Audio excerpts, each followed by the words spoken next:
사도행전 17장 1절입니다.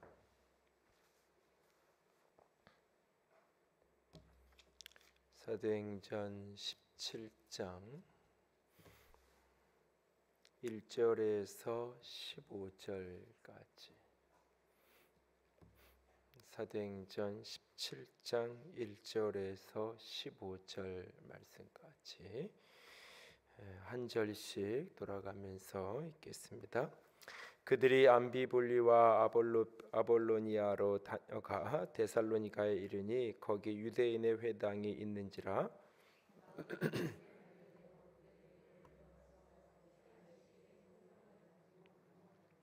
뜻을 풀어 그리스도가 해를 받고 죽은 자 가운데서 다시 살아나야 할 것을 증언하고 이르되 내가 너에게 전하는 이 예수가 곧 그리스도라 하니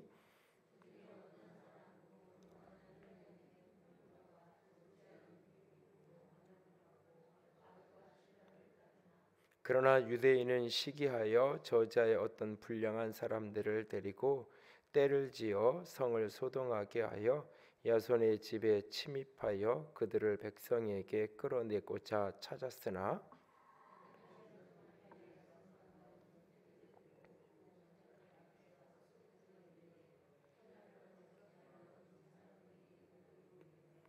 야손이 그들을 맞아들였도다. 이 사람들이 다 가이사의 명을 거역하여 말하되 다른 임금 곧 예수라 하는 이가 있다 하더이다 하니 야손과 그 나머지 사람들에게 보석금을 받고 놓아주니라.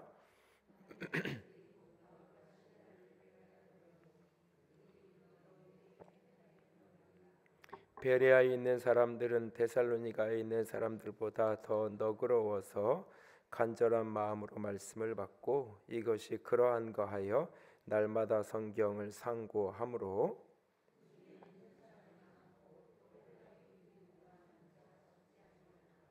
데살로니가에 있는 유대인들은 바울이 하나님의 말씀을 베레아에서도 전하는 줄 알고 거기도 가서 무리를 움직여 소동하게 하거늘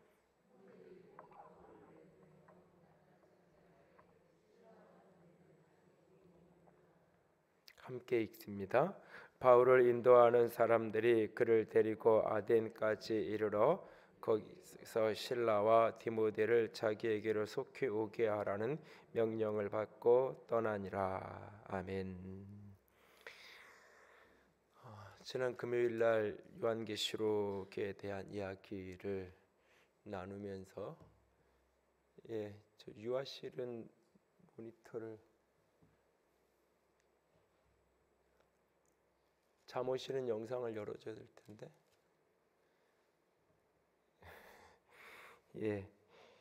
요한계시록에 보면 그 요한계시록 6장을 지난주에 같이 다뤘는데요. 그 하나님의 보좌에 앉으신 분이 계시고 보좌 위편에 어린 양의 손에 어린 양이 이제 있는데 보면 그 보좌 위에 계신 분의 손에 오른손에 두루마리가 있는데 그것을 열어 보여줄 사람이 없는 그것 때문에 사도 요한이 크게 우는 장면을 요한계시록 6장에 대한 4장 5장에 대한 이야기를 지난주 금요일에 조금 같이 나눴는데요. 그러니까 어린 양이 예수 그리스도가 그것을 열어 보여주기까지 사도 요한이 그 어린 양 그 보좌에 앉으신 그분의 손에 있는 그 두루마리가 열려지지 않는 아무도 그것을 펼쳐 보여줄 수 없는 그 모습 때문에 통곡하면서 우는 그 모습을 보면서 과연 우리는 말씀이 들려지지 않는 것 때문에 또는 말씀이 깨달아지지 않는 것 때문에 또는 말씀이 사라진 것 때문에 얼마나 통곡하며 가슴 아파하는가. 그리고 그런 어떤 열망 속에서 우리가 말씀을 받고자 하는 그런 간절한 소망과 소원을 우리가 얼마나 갖고 있는가, 그런 이야기를 지난주에 좀 드렸는데요. 오늘이 사도행전 17장의 모습을 보면 이 데살로니가랑 베레아에 가서 이제 전도하는 장면을 보게 됩니다.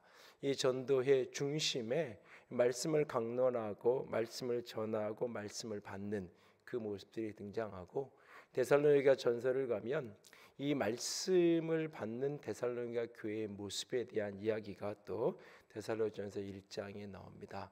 데살로니가는 당시 바울 시대의 인구가 20만, 그러니까 이 지금 이 아가야 지방 이 지역의 수도에 해당하는, 그래서 우리나라도 뭐 이렇게 조선 시대에도 이 한양이 이 인구가 몇만이 안 되는데, 이 당시에 20만의 인구면 엄청나게 큰 도시가 되는 거죠.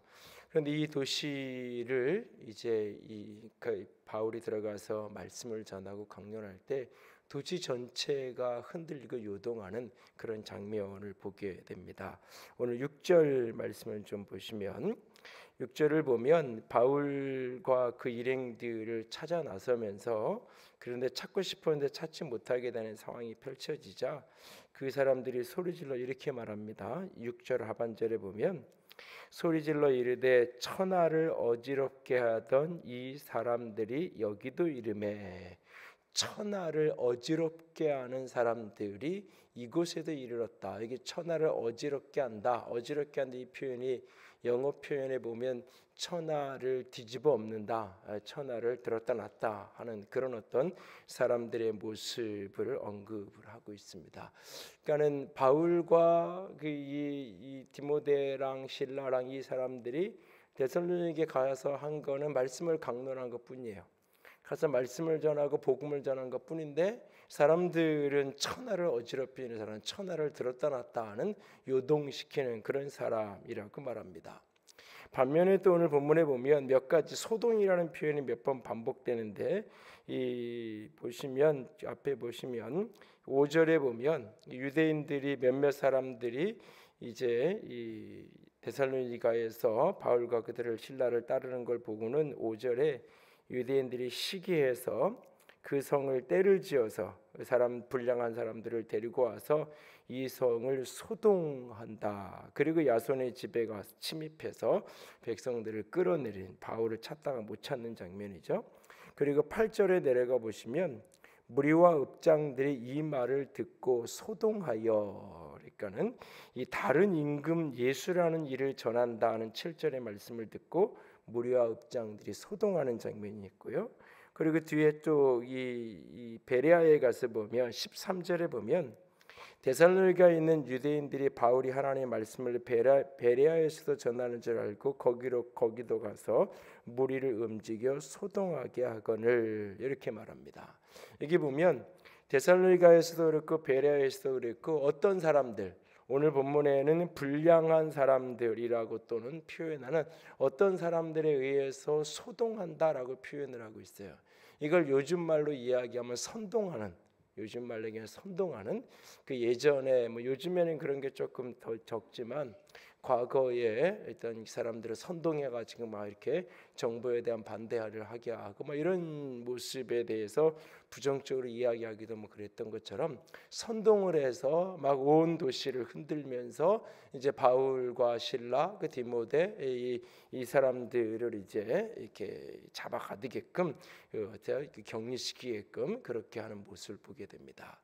여기 이 두 표현, 천하를 어지럽게 하고 천하를 뒤집어 놓는다는 표현하고 사람들을 소동시킨다, 사람들을 선동한다라고 하는 표현, 가만히 들여다보면 사실 보는 각도를 어떻게 보느냐에 따라서 조금 다를 수 있지만 어찌 보면 그 모습이 그 모습일 수 있어요. 어찌 보면. 그리고 오늘날 교회가 이 땅 가운데에서 존재하면서 해야 되는 일이 뭘까라는 이 질문이 나올 때에 어쩌면 많은 교회가 세상을 향해서 진짜 세상을 뒤집어엎고 세상을 복음으로 변화시키려는 그런 소망을 갖기보다는 끊임없이 소동시키려는, 다른 말로 이야기하면 선동하려는, 그러니까는 본질을 잃어버린 채로 사람들을 끌고 가려는, 그러니까 이제 복음을 전하고 이렇게 하는 모습들을 이렇게 보면서 이것이 과연 진정 복음을 전하는 것인가, 아니면은 내가 어떤 물건을 팔기 위해서 광고를 하고 다니는 것처럼인가, 사실 미묘한 부분의 차이점들을 발견하면서 여러 가지 생각을 좀 사실 하게 되어집니다.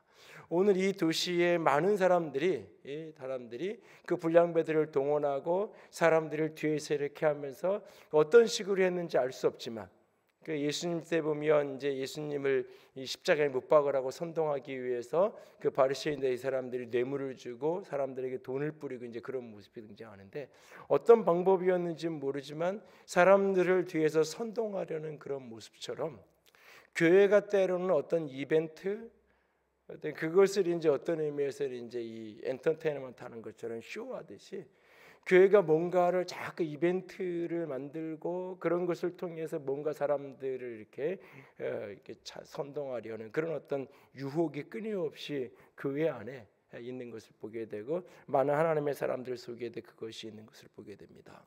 오늘 바울과 그 디모데와 이 일행들은 사람들을 선동하려는 데 관심이 없어요.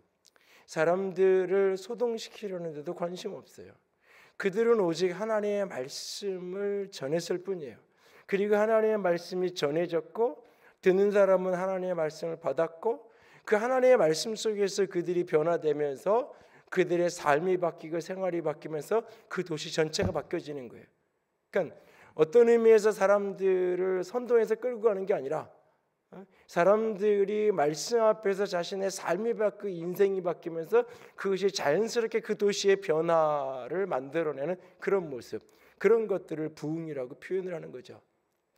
오래전에, 뭐 그렇게 오래전은 아니지만 서울역 광장에선가 그 싸이 씨가 이렇게 뭐 흠뻑쇼인가 뭐 이렇게 집회 그걸 하는 실황을 이렇게 잠시 본 적이 있는데, 거의 사람들이 완전히 이렇게 정신 나간 처럼 그 열광하면서 이렇게 흥분하는, 그 속에서 어떤 극적인 어떤 그 카타르시스나 이런 것들을 경험하는 그런 사람들의 풍경을 이렇게 보면서 도대체 저 사람에게 뭐가 있을까, 저렇게 수만의 젊은이들이 저 밤에 저기서 음악도 그렇다고 막 그렇게 뛰어난 음악성이 아니라 아주 단순한 멜로디의 음악들을 하는데 어떻게 저럴 수 있을까 라는 고민을 가지면서 이렇게 좀 여러 가지 생각을 했던 적이 있는데요. 마치 때로는 교회가 무엇을 하는 게 사람들을 모여 있을 때 와 끌어올려 놓고 끝나고 나면 아무것도 아닌, 그러니까는 예를 들어서 찬양을 열정적으로 찬양을 했는데 찬양을 너무 열심히 하고 나니까 말씀을 할 때는 다 이제 지쳐가지고 이제 푹 자는. 그리고 이제 기도 시간 되면 조금 정신 차리게 이제 기도하고. 만약 이런 풍경이라면, 그러니까 찬양 속에서 진정 하나님을 경험하고 하나님을 만났다면 그 하나님께서 내게 말씀하시는 음성을 듣는 상황 속에서 더 정신이 말짱해지는 게 정상이고, 더 몰입되어지고 그분에게 집중되어지는 게 그것이 정상적인 과정일 건데, 그렇지 않은, 때로는 이제 강한 비트의 음악과 이런 것을 통해서 사람들을 그렇게 끌고 가는, 때로는 설교도 이게 설교인지 이게 만담 쇼를 하는 건지 모르겠는, 이게 어떤 건지 모르겠는 이렇게 고민이 되는 그런 경우를 보기도 하는데, 사람들이 어떤 감정적인 것을 이렇게 풀어놓게 하고 감정적인 것을 어느 정도 고양시키는 게 그게 뭐 잘못된 거나 나쁜 건 아닐 거예요. 그러나 그것이 전부라면 복음의 능력하고 세상에서 다른 능력하고 과연 무슨 차이가 있을까? 고민을 우리 해볼 필요가 있어요. 사실은 오늘 바울과 그 선교팀의 일행은 데살로니가에 가서 2절 3절에 보면 새 안식일 동안 그들이 모이는 회당에 가서 성경을 가지고 강론했어요. 그 성경을 풀어주었어요.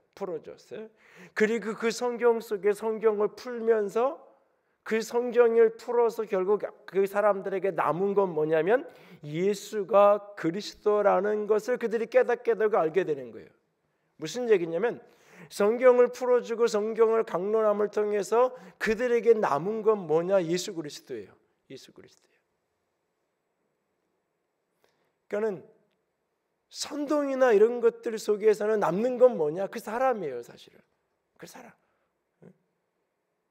그래서 지난 주일날도 신방을 이렇게 등록 신방을 갔는데 조금 전에 저녁을 또 소화동에서 먹는데 저쪽 테이블에 또 그분이 앉아 있어서 인사를 했는데 오늘은 안 나오셨는데 보니까 뭐 이렇게 딸도 이제 옆동에 같이 있는데 딸이 이제 좀 젊으니까 이제 동네 사람들 이런저런 이야기를 하면서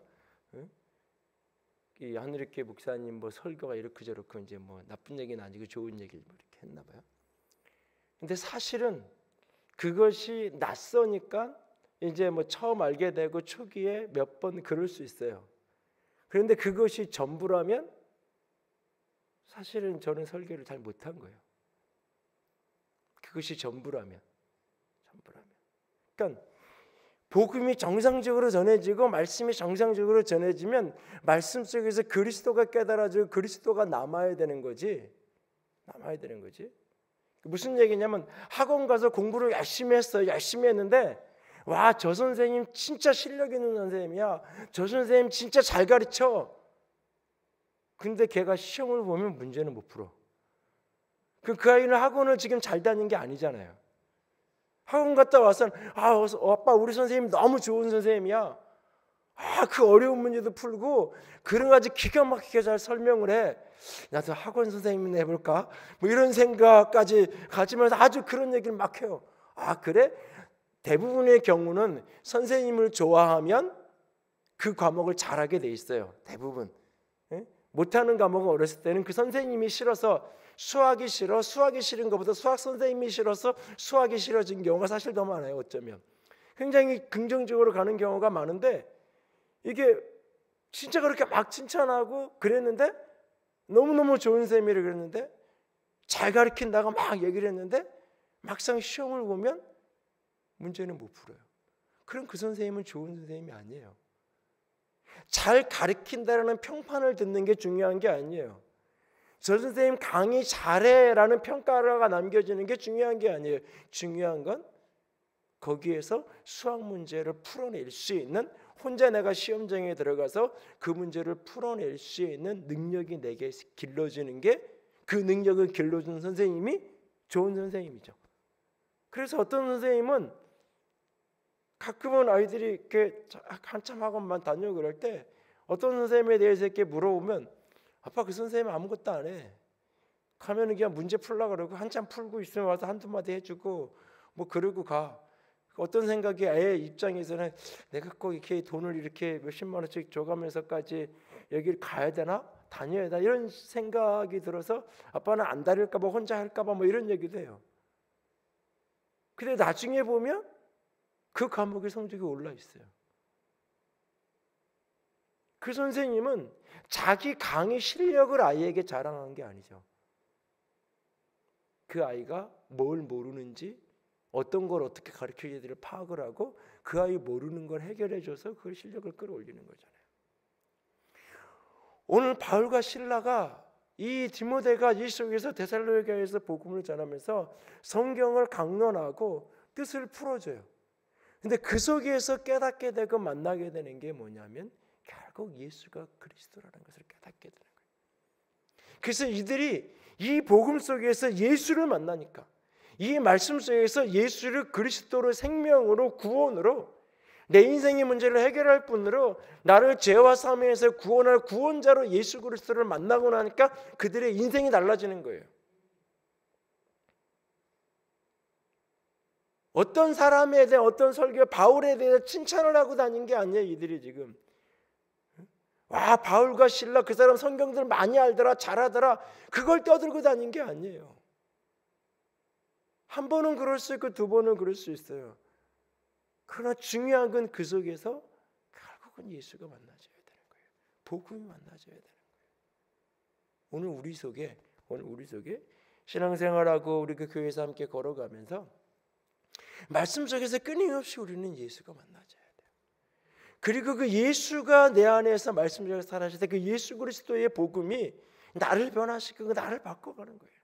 그럴 때 그런 사람들을 통해서 세상이 뒤집어지는 거고, 그런 사람들을 세상에 감당하지 못한다라고 히브리서에서도 우리에게 가르쳐주고 있는 거예요.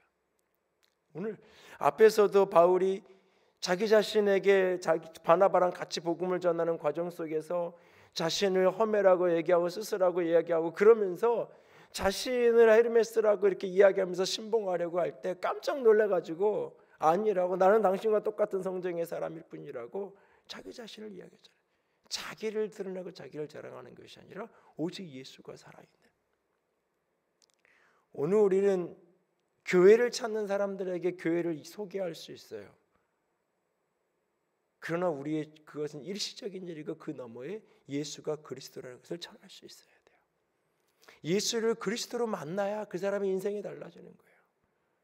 예수를 그리스도로 만나, 내가 이 교회에서 예수를 그리스도에 만난 사람은 거기에 머물게 되는 거예요.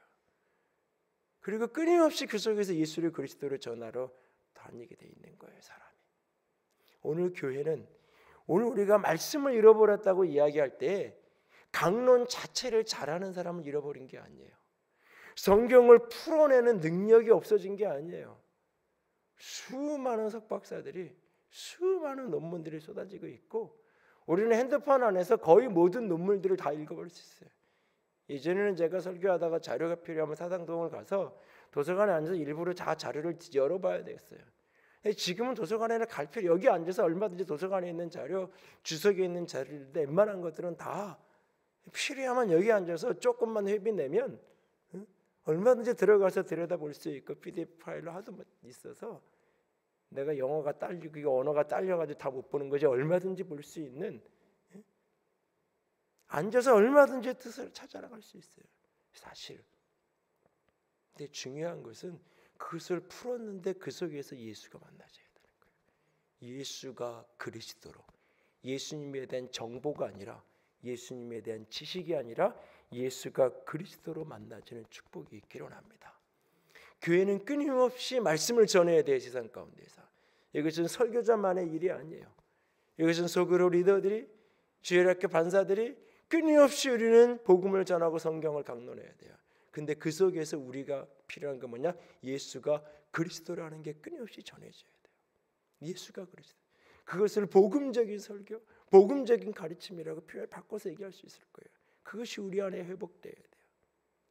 그리고 반대로 그 말씀을 받는 사람들 입장에서 오늘 11절에 보면 베레아 사람에 대한 이야기를 하는데 그 말씀을 간절한 마음으로 받았다고 이야기해요. 오늘 여기 11절을 보면 베레아 사람을 소개하면서 데살로니가 사람들보다 더 너그러워서라고, 너그럽다라는 표현을 쓰는데 이게 개역 한글판 성경에는 신사적이어서 이렇게 표현이 돼 있어요. 그래서 이게 이제 데살로니가 사람들이 항의한 건 아니지만 성경을 번역하는 분들이 데살로니가 사람들보다 더 신사적이어서 이렇게 해놓으면 데살로니가 사람들을 좀 무식하고, 근데 보면 진짜 그래요. 그걸 이제 조금 더 열정적이고 흥분자라고 뭐 이런 의미를 무식하다라고 표현을 한다면 데살로니가 사람들은 어쩌면 그래요.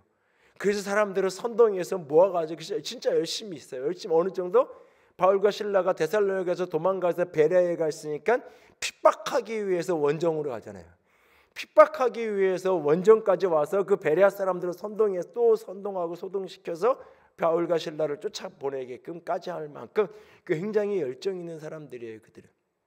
근데 반면에 베레아 사람들은 그 말씀이 그런 어떤 외적인 열정보다는 굉장히 차분하고 냉철한 사람이었던 것 같아요. 그래서 이들이 간절한 마음으로 말씀을 받는데 이것이 그런가 하여 날마다 성경을 상고함으로라고 말하고 있어요. 간절한 마음으로 받는데 날마다 성경을 상고했다라고 말하고 있어요. 제가 어렸을 때 다녔던 모교회에서 제가 전도사 사역을 모교회에서 처음 1년을 했는데 그때 이제 사역을 하다가 이렇게 한 7, 8개월 여름 넘어가면서 목사님하고 이렇게 앉아서 이런저런 이야기를 이제 뭐 목사님이 저희 어머니랑 동갑, 지금은 천국 가셨는데 병으로 어머니랑 동갑이셨고 뭐 제가 어렸을 때부터 있어서 이렇게 그 목사님은 더 딸만 셋이고 그래서 사실은 아들처럼 여기기도 했고 가끔 이제 용돈도 주시고 뭐 그랬는데 그러니까 저는 이제 좀 이렇게 교육자 회를 해도 이렇게 목사님하고 전사 이런 입장보다는 그냥 이렇게 생각나는 거 있으면 이렇게 이런 것 좀 이렇게 했으면 좋겠다고 얘기를 하고 그랬어요. 그러다가 이제 했던 얘기 중에 하나가 목사님 왜 성경 공부를 안 시키세요? 교인들 성경 좀 공부했으면 좋겠다고. 이제 막 학교 들어가서 신학교 들어가서 한참 막 이제 그런 얘기를 더군다나 그런 거 많이 강조하는 또 통신에서 공부를 하면서 그런 얘기를 이제 겁도 없이 이제 했어요. 그게 유일한 성경 공부는 베델성서 그 루터교 공부인데 그거 외에는 성경 공부 프로그램이 없었어요. 그리고는 이제 1년에 2번 부흥회하고 2번 기도원 들어가고 이제 그걸로 이제 많은 부분 주로 이제 기도하시면서 많이 목회를 하시고 기도하면서 이제 치유사역도 하시고 이제 많이 그러셨던 분인데 목사님이 그런 얘기를 했더니 딱 하시는 얘기가 뭐냐면 교인들은 너무 많이 가르쳐 놓으면 안 돼. 그러면 교인들이 아주 비판적이 되고 목사를 위에서 갖고 놀으려 그래서 그러면 안 돼 이렇게 얘기하시더라고요. 아, 그래요. 그리고 이제 더 이상 이제 그러고는 아무 얘기 안 했는데 나중에 이제 보니까 본인이 이제 강화도 출신인데 이제 거기서 본인의 모교에서 겪었던 이제 어렸을 때 본인이 겪었던 부정적인 경험들 이제 그래서 교회에서 목자님 쫓아내고 막 이런 것들 이제 보고 그러셨던지 본인이 경험 있었던 것더라고요. 나중에 이제 사모님한테 여쭤보니까 이제 그러시던데, 근데 사실은 많은 경우 그 말이 틀린 말인 것 같지만 맞는 부분이 있어요. 뭐냐면 많이 알면 알수록 비판적이 될 가능성이 많아요. 이 본문도 성경이 그런가 하여 이 부분을 잘못 해석하면 어떻게 되냐면 설교하는데 저거 설교에 맞는 설교야 틀리는 설교야, 저거 본문의 의미가 마저 틀려, 이것을 분석하는 설교가 된다는 거예요. 판단하고 있는 설교가 되는 거예요. 사실 제가 엊그저께도 권사님들하고 식사하면서 그 얘기했지만 제가 대학교 1학년 때 그 압구정동에 있는 소망교회를 예배를 내가 참석해보고 내가 충격을 한번 받고 내가 정신 똑바로 차리고 공부해야 되겠구나 그런 적이 있는데, 그게 뭐냐면 이렇게 예배 드리려고 성경책 펼쳐놓고 딱 앉았는데 옆에 자리를 딱 봤는데 성경 그 어디인지 본문은 생각 안 나는데 구약인데 어디 몇 장 몇 절 이러는데 나 이렇게 찾아서 있는데 옆에 이렇게 딱 보는데 잘 모르는 글씨예요. 자세히 보니까 히브리어 성경을 펼쳐놓고 그게 교육자도 아니고 그냥 집사님이에요. 보니까 장로님도 아니고 나이 이렇게 많은 분도 아니고 히브리어 성경을 펼쳐놓고 이렇게 찾아가지고 이렇게 보면서 이렇게 설교를 듣더라고요. 나중에는 이게 지금 여기 이 동네만 이러는데 지금은 내가 목회할 시대가 되면 달라지겠구나. 그랬는데 지금 달라졌잖아요. 여러분 네이버 이렇게 있어서 이게 소동이라는 건 성경이 이런 뜻이고 제가 그러면 맞나 소동 딱 치고 뭐 그런가요 딱 치고 진짜 이거 원어로 뭔 히브리어 헬라어 딱 치면 바로 뜨잖아요. 목사님 틀린 소리 하네. 이거 원래 그거 아닌데. 그럴 수 있는 시대 속에 살잖아요. 사실 우리가 얼마든지 듣다가 의심스러워 저거 아닌 것 같은데 그런 생각이 들면 얼마든지 그 자리에서 내가 찾아보고 그리고 그것이 어떻게 부정적으로 여겨지고 안 좋게 여겨지는 시대가 지났잖아요. 이미 뭐 그런 시대가 이렇게 아날로그식으로 하는 것이 익숙하고 편한 게 있지만 이미 그런 시대는 다 이렇게 지나가고 애들한테 왜 성경 안 가져가냐고 성경 안 가져가라고 묻는 내가 이상한 것처럼 애들이 나를 쳐다보잖아요. 교회 가는데 빈손으로 성경만 가져가 그러면 아빠가 왜 저런 소리를 하나 이런 느낌으로 당연히 안 가져가는 당연히 안 가져가는 애들만 그래요? 여기도 대부분 그러잖아요. 예의상 뒤에 있는 성경을 가져와서 이렇게 펼쳐놓고 있는 거지 사실은 별로 이거 별로 이미 그런 시대가 사실 이렇게 지나가고 있어요. 그런데 그 성경을 많이 안다는 게 잘못하면 비판적이고 판단자가 돼서 내가 중심이 돼서 저건 맞아 틀려 옳아 그러 이렇게 될 수 있는 위험성이 있는 거예요. 위험성이. 이게 왜 위험하냐면 말씀 속에서 자신을 보는 걸 막아버려요. 오늘 베레아 사람들은 그런 식으로 비판하고 판단하려고 했던 것이 아니에요. 간절한 마음으로 말씀을 받았어요. 성경이 그런가 하여 날마다 상고했어요. 말씀을 끊임없이 생각했어요. 말씀을 자기 것으로 만들어내는 거예요. 이 말씀하고 나랑 무슨 상관이 있느냐 이거예요. 말씀하고 나랑, 말씀하고 나와 상관관계를 연기를 시킬 줄 아는 사람은 설교를 듣고 나서 설교자를 평가하는 걸 잃어버려요. 설교자가 설교를 얼마나 잘했느냐 못했느냐라는 것이 기억이 잘 안 나요. 말씀 속에서 내 생활이 보여지고 말씀 속에서 내가 들어야 될 것 들어지게 되면 그 다음에 내가 어떻게 해야 되는지가 문제인 거예요. 그리고 그냥 이것을 깨닫게 해준 통로가 되어진 설교자가 때로는 고맙고 감사할 뿐이에요. 그것이 전부예요. 그냥 그분이 어떻게 했는지는 별로 관심사가 아니에요. 그건 그냥 도구일 뿐이니까, 통로일 뿐이니까. 근데 저분을 통해서 내가 이런 걸 깨달아졌고 저분을 통해서 내가 이렇게 말씀을 보게 되니까 그냥 고맙고 감사한 것뿐이지, 그분이 이랬고 저랬고 이런 걸 잘하고 저런 걸 못하고 이런 건 전혀 관심사가 아니에요. 그 말씀에서 상고하면서 말씀 속에서 나를 보니까. 근데 그 생각을 말씀을 상고하면서 그 속에서 나를 들여다보는 게 안 되니까 생각하는데 사람만 평가하잖아요. 오늘은 목사님이 넥타이가 짝짝이네, 이제 뭐 이런 것부터 생각해가지고 그런 것만 보잖아요. 응? 그래서 여기 스크린 띄지 말라고. 응?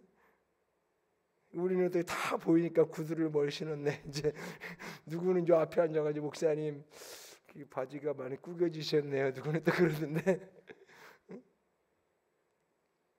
내가 지난번에 벨트 한번 안 차고 날 안 찼다고 한번 얘기한 적이 있죠. 그랬더니 남자 제자원장 같더니 사실 목사님 그날 앞에 앉아가지고 내가 목사님이 벨트를 안 하셨지? 자기 그 생각을 하고 있었대요. 근데 목사님이 설교 시간에 그 얘기를 이제 하셨다고. 아니 말씀 시간에 생각하려니까 말씀을 나에게 가져오는 생각은 안 하고, 응? 일단은 그래서 그런 거 불편하게 안 하려고 가능한 한 튀지 않고 가능한 한 부정적이지 않고 그냥, 응? 애를 쓰는데 어쨌든 근데 중요한 건 뭐 그런 게 들어올 수 있어요. 근데 한 번, 두 번 어느 교회든 내가 처음 가면 들어오는 거잖아요. 어느 교회든 처음 목회자를 만나면 외적인 게 들어오는 거잖아요. 스타일도 들어오고 다 들어오는 거잖아요. 근데 그게 뭐 몇 개월 지나고 나면 그건 다 그냥 그러려니 오늘은 좀 바빠서 전맥태를 매셨나 보다 그냥 그 지나가는 거잖아요. 근데 그게 수년이 지나도 여전히 나는 그 스타일만 평가하고 있고 오늘은 또 이런 얘기했나 오늘은 저런 얘기, 그것만 내게 남아있다면 나는 사고가 정지된 상태에서 말씀을 듣고 있는 거예요. 사실은 말씀을 들으면서 끊임없이 생각하는 거예요. 무슨 생각을 하는 거냐면 말씀을 내가 이 어떤 이렇게 전지적인 작가 시점 판단, 재판관의 입장에서 판단하는 게 아니라 저 말씀이, 저 스토리가 나랑 어떤 상관관계가 있을까? 저 이야기가 나에게 무슨 의미가 있을까? 자꾸 그걸 생각하는 거예요. 그걸 자꾸 들여다보고 생각하는 거예요. 그래서 그날에 어느 하나가 깨달아지고 만나질 때 그것이 내게 축복이 되는 거예요. 큐티를 하고 소그룹에서 말씀을 나누러 가는 게 자꾸 그 얘기하는 거예요. 지금 그 얘기. 오늘 특별히 이 본문을 앞에 중간에 사이에 끼어 있는 본문을 보면 야손이라는 사람의 집에 급습해가지고 거기 바울이 있나 보잖아요. 어쩌면 데살로니가 교회에서 바울이 야손의 집에 얼마 동안 머물면서 거기서 말씀을 나눴던 것 같아요. 야손의 집인 동시에 교회가 되어져 있는 그 모습, 가정에 모여서 말씀을 나누는 거예요.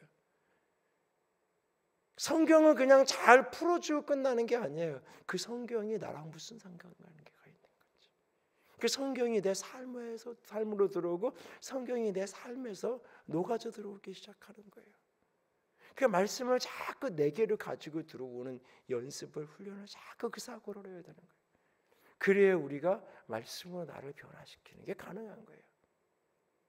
모든 사람이 다 말씀에 순종하며 산다고 이야기해요.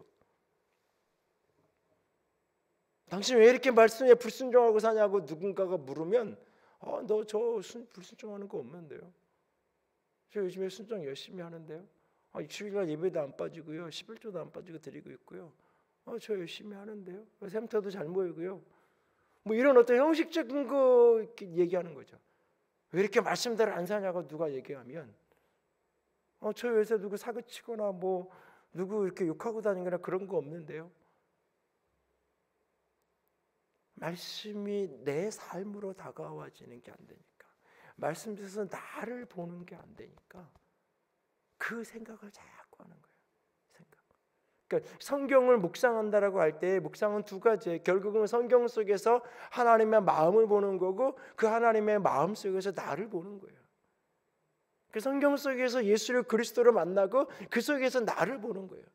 그분이 나를 사랑하시고 그분이 나에게 어떻게 나를 인도하시고 그분이 어떻게 나를 책망하시고 때로는 그게 끊임없이 교통되는 거예요. 오늘 이 베레아교회 사람들이 생각했다, 상고했다라고 하는 말의 의미는 말씀을 묵상하면서 그 속에서 자기를 자꾸 들여다보면서 생각하고도 생각하는 거예요. 여러분들이 이 훈련을 끊임없이 해갈 수 있기를 원합니다.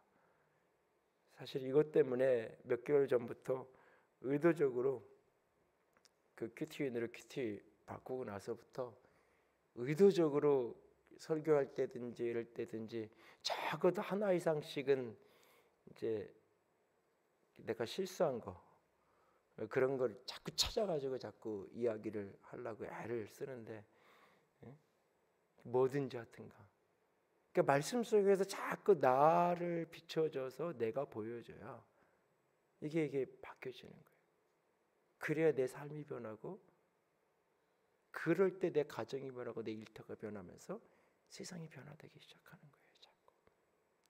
우리는 다 독야청청 저 하늘에 사는 사람인 것처럼 나는 아무런 문제도 없고 나는 아무런 잘못도 없고 나는 다 말씀하신 너무나 편안하게 잘 살고 있고 근데 속으로는 다 골마가고 그런 모습들이 우리들의 자화상인 경우가 너무 많잖아요. 사실은 수없이 설교를 듣고 수없이 말씀을 듣는데 말씀 속에서 내가 안 보이는 거예요. 자꾸 나만 비판하게 되는 거예요. 사실 며칠 전에도 교인 중에 장례식이 한번 났었을 때 그 앉아가지고 내가 이제 그 시아버지가 이제 시어머니가 돌아가신 경우 이제 어떻게 해야 되나. 근데 사실은 그 전에 몇 개월 전에 이런저런 이유 때문에 그런 케이스가 있었는데 한 집을 제가 못 가고 그냥 이렇게 교구 식구들 보러만 가라 그런 적이 있었어요. 그리고 이제 이번에 비슷한 경우에 장례가 생겼어요. 그러니까 저는 성향이 이렇게 공정해야 된다는 거에 대한 생각이 굉장히 강한 사람이에요. 그래가지고 뭐 송구영 신예배 들 때 이렇게 쭉 줄 서서 이렇게 기도받고 뭐 이런 일이 있어도 저렇게 늦게 있다가 들어와서 중간에 받으면 사실 이쪽에서 이렇게 올라와요. 내가 아마 성격까지 이렇게 굉장히 직설적인 이런 사람이었으면 당장 저 뒤로 가라고 막 소리쳤을 거예요. 어쩌면 속에서는 여기까지 나오는데 말은 못해요. 그냥 이렇게 받아주는데 그런 의식이 굉장히 강해요. 누가 뭐라고 안 그래도. 그러니까는 내가 몇 달 전에 그 집을 안 갔단 말이에요. 그 여기를 가면 이건 공정하지 않은 거잖아요. 그러면 여기에 이제 뭔가 명분을 만들어야 돼. 내가 가도 되는 이유를 만들어야 돼요. 뭐 그래서 이제 이게 이제 뭐 하여튼간.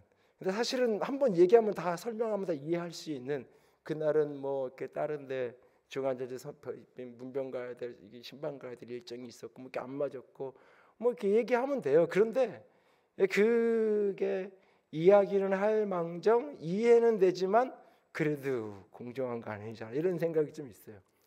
근데 제가 앉아서 그 고민을 하고 있는데 그리고 이제 장로님들한테 그 전에도 이제 바로 전주에 당회하면서 그런 거 좀 이렇게 규칙을 몇 가지 좀 교회가 이렇게 좀 따로 전담하는 분이 없으니까 좀 만들어야 되겠다. 그래서 만들자고 거기까지만 얘기하고 구체적인 작업은 못 하 있어서 이제 그것만에만 관련해서 이제 문자를 보내놓고 어떻게 힘들게 이제 이렇게 답을 좀 달라고 이제 저녁 늦게 해놓고 이제 그 다음 날 답을 기다리고 그러고 있었는데 그걸 이제 그 다음 날 새벽에 곰곰이 생각을 하는데 그거를 고민하고 있는 내 모습이 마치 그 로마서나 이런 데 보면 있잖아요.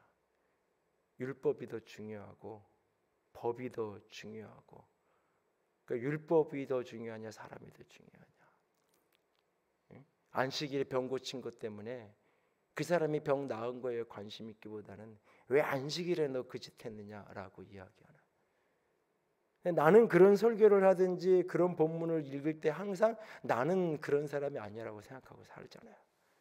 나는 그런 사람이 아니라고 설교하잖아요, 사실은. 근데 그 순간에 내 모습은 사실은 그런 사람이잖아요. 그 순간에 내 모습은 어쨌든 그 순간은 사실. 그러니까 늘 내가 율법주의자로 살지는 않아요. 늘 사람보다 법이 더 중요한 사람으로 살지는 않아요. 그럼 어떤 순간에는 까마득하게 사람이 더 중요하다는 게 생각이 안 나는 거죠. 까마득하게. 뭐 이대 목동병원에서 뭐 아이 이렇게 사고 나고 이런 거, 병원이 어떻게 그럴 수 있냐고 막 그랬을 때 조금 다르게 보면 이해가 돼요. 다르게 보면.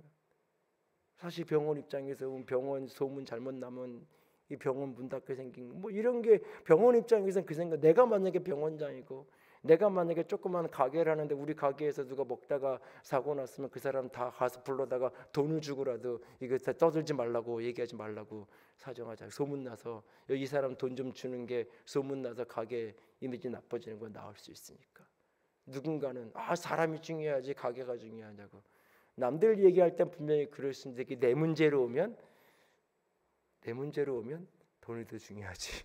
내 문제로 오면 내 사업이 더 중요하지. 이게 사람이잖아요. 이게 사람이잖아요.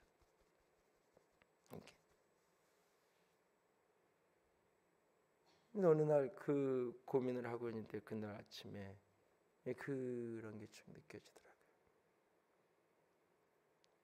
그러면서 어떻게든 시간을 찾아야 되겠다. 그래서 이제 뭐 저녁에 또 신방야기처럼 늦게 가자니까 안 된다. 그래서 낮으로 바꿔가지고 오후의 시간에 잠깐 다녀왔는데, 여러분 우리가 살면서 끊임없이 말씀 속에서 내가 보여줘야 돼요. 나는 다 아니라고 생각을 해요. 나는 아니라고. 그리고 평안할 때는 나는 그런 사람 아니에요. 좋을 때는 나는 그런 사람 아니에요. 시간도 여유 있고 마음도 편하고 그럴 때 나 진짜 그런 사람 아니에요. 근데 어떤 상황에 내몰리면 나도 누구랑 똑같은 사람이 되고 나도 그런 사람이 돼버리고 말잖아요.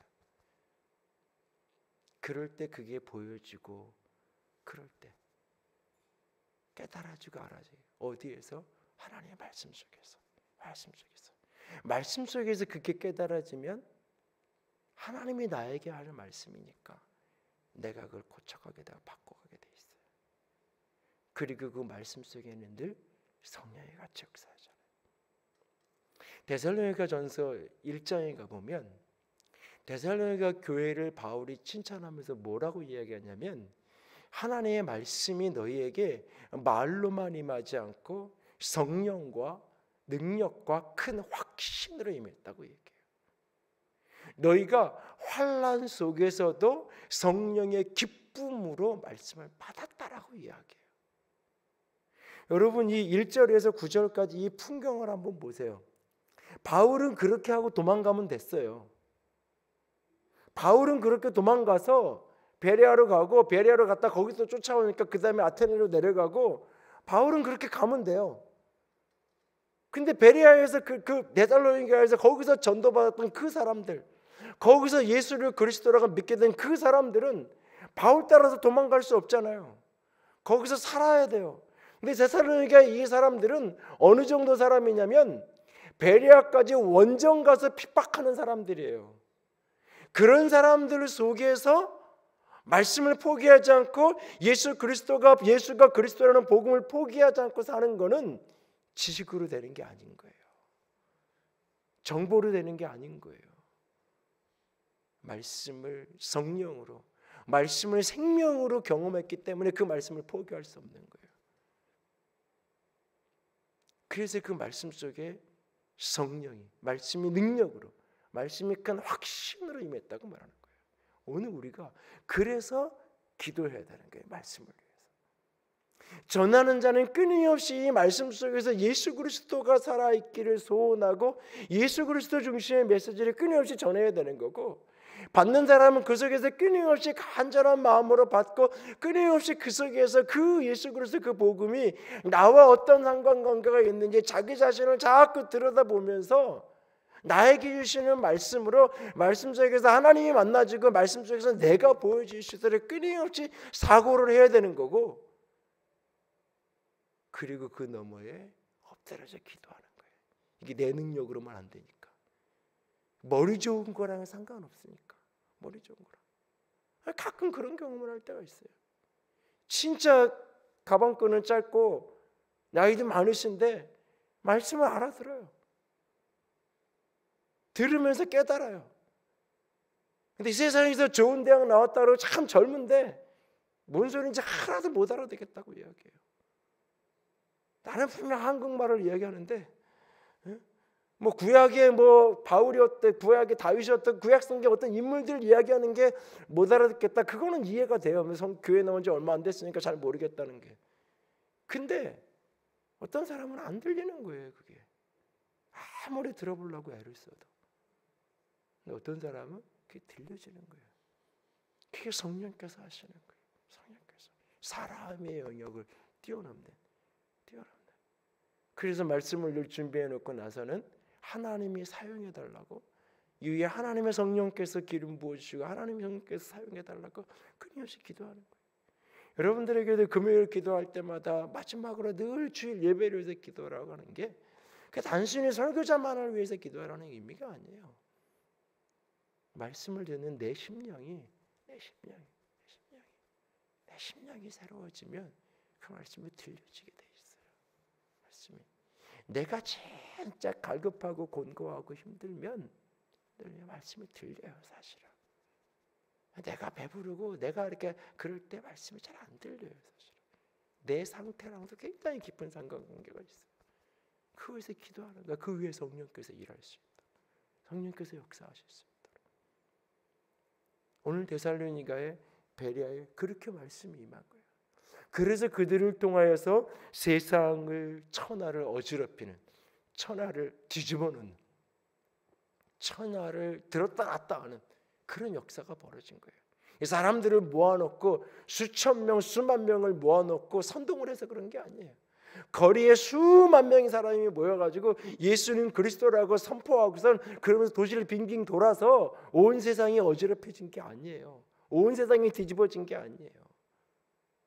한 사람 한 사람이 말씀에서 예수를 그리스도로 만나고 말씀에서 자기 자신이 보여지고 말씀 앞에 반응하기 시작할 때, 성령의 능력 가운데 반응하기 시작할 때 그렇게 매를 때리고 그렇게 환난을 주고 그렇게 핍박을 하는데도 불구하고 말씀을 받아서 견뎌내고 예수 그리스도를 본받고 말씀대로 살아가려는 그런 몸부림치는 그 모습을 보면서 세상이 뒤집어지는 거예요. 그런 사람들이 하나 둘 셋 넷 이웃으로 산불이 퍼져가듯이 그렇게 퍼져가니까 여러분, 작은 불은 때리면 꺼져요. 작은 불은 때리면 꺼져요. 큰 불은 때리면 더 커져요. 큰 불은 내 안에 성령을 제대로 받으면, 말씀이 그리스도로, 예수가 그리스도로 제대로 깨달아지면 핍박이 오면 올수록 더 열정이 커지고, 핍박이 오면 올수록 더 복음에 대한 확신은 더 깊어지고 하나님에 대한 사랑과 주의 임재는 더 깊어지게 돼 있는 거예요. 오늘 그렇게 말씀이 누려지기를, 그렇게 말씀이 내 안에, 우리 안에, 우리 교회 안에, 여러분 안에 살아 역사할 수 있기를 주님의 이름으로 부탁을 드립니다. 그것이 부흥이고 그것이 축복이고 그것이 은혜예요. 같이 기도합시다. 이 시간 우리 같이 기도합니다. 하나님, 내 안에, 우리 안에 하나님의 말씀의 영광이 회복되기 원합니다. 말씀 속에서 예수가 그리스도라는 게 깨달아지도록, 아니 말씀에서 예수가 만나지도록, 하나님이 체험되도록 주님 도와주세요. 간절한 마음으로 말씀을 받겠습니다. 그리고 끊임없이 생각하겠습니다. 상고하고 또 상고하겠습니다. 말씀 속에서 나를 보기 원합니다. 내 눈을 열어 주시옵소서. 말씀이 말로만 임하는 것이 아니라 성령과 능력과 큰 확신으로 우리 가운데 풀어질 수 있게 원합니다. 내 안에 그런 역사가, 우리 교회 안에 그런 역사가 있게 하여 주시옵소서. 같이 기도합니다. 사랑의 하나님, 영광의 하나님, 주님만을 찬양합니다. 주의 빛 가운데, 주의 소망 가운데, 주의 사랑하신 가운데, 예 주님, 예 주님, 한 걸음 한 걸음 믿음의 길을 걸어갈 수 있게 원합니다. 예 주님, 영광된 주님만을 온전히 붙들고 걸음걸음 아름다운 길을 걸어갈 수 있기를 원합니다. 아버지 받아 주시옵소서. 영광의 생명으로, 빛된 생명으로, 아름다운 소망으로 예 주님 충만하게 하시옵소서. 예 주님 영화롭게 하시옵소서. 예 주님, 주님 우리의 마음과 우리의 영혼과 우리의 중심을 아버지 변화시켜 주시옵소서. 아버지 새롭게 하여 주시옵소서. 아버지 사로잡아 주시옵소서. 불같이, 생명같이, 영광같이 충만하게 아버지 우리를 붙들어 주시고 우리를 받아 주시고, 주님 주의 빛으로, 사랑으로, 소망으로 온전히 주께서 붙들어 주시옵소서. 아버지를 향한 믿음의 길을 온전히 서기 원합니다. 아버지를 향한 소망의 자리에 온전히 서서 나아가기 원합니다. 주의 영광된 자리에 서겠습니다. 주의 빛된 자리에 서겠습니다. 아버지 붙들어 주시옵소서. 아버지 붙들어 주시옵소서. 말씀이 내 안에 깨어있기 원합니다. 말씀을 듣는 귀를 열어주시고 말씀의 아름다움을 허락하여 주시옵소서.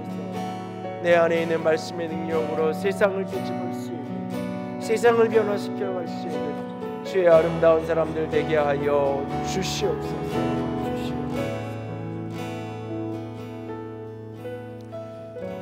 주님만을 사랑합니다. 주의 이름으로 축복합니다. 주의 말씀 아래 온전히 설 수 있게 하시고 주의 생명과 빛 가운데 온전히 머물 수 있도록, 말씀 속에서 주님을 만나고 말씀 속에서 나를 보고, 그래서 세상을 변화시켜 갈 수 있는, 세상을 뒤집어 엎는 복음의 능력, 성령의 능력을 덧입은 사람들 되게 하여 주시옵소서. 우리들 각자에게 주의 영으로, 주의 능력으로 가득하게 하시기를 원합니다. 주님 사랑합니다. 주의 이름으로 축복합니다. 우리 주님 예수님 이름으로 기도드렸습니다. 아멘. 이제는 우리 주 예수 그리스도의 은혜와 하나님 아버지의 놀라우신 사랑하심과 성령 하나님의 교통하시며 기름 부으시는 그 은혜가 오늘도 주의 말씀 붙들고 주 안에서 상고하고 생각하고, 그래서 그 속에서 나를 보고 주님을 체험하는 말씀의 부흥이 있는 사람 되기를 소원하고 원하는 모든 이들 위해 이제로부터 영원토록 함께 있을지어다. 아멘.